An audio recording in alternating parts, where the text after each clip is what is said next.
উল্লাহাটের মানুষ 100 বছর পরে পুনরার্থিকের মুক্তি পাইতেন। আপনাদেরকে বিজয়ী হতে হবে। আপনাদের কোনো কারণে কোনো ব্যবহারে যদি কেউ কষ্ট পায় সেটা কিন্তু মন্ত্রীর গায়ে লাগবে। আমরা বাগেরহাট জেলা বিএনপির সম্মানিত সদস্য সাবেক ছাত্রনেতা বাগেরহাট জেলা বিএনপির সাবেক সাংগঠনিক সম্পাদক অধ্যাপক খাদিজুজ্জামান হলো বক্তব্য দিতে না পারার জন্য আমরা দুঃখ প্রকাশ করছি।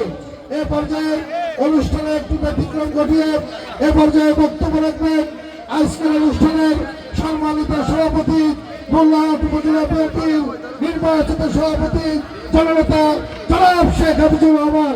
বক্তব্য রাখবেন জনাব শেখ হাফিজুর রহমান।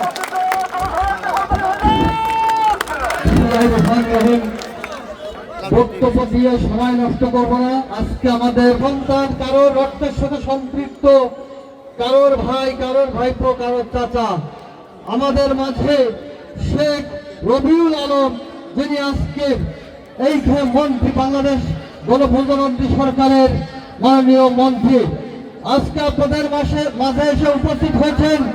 আমি ওনাকে কেন্দ্র করে কয়েকটি কথা বলবো। আজকে বাগেরহাট 1 আসন আমার সিনিয়র নেতা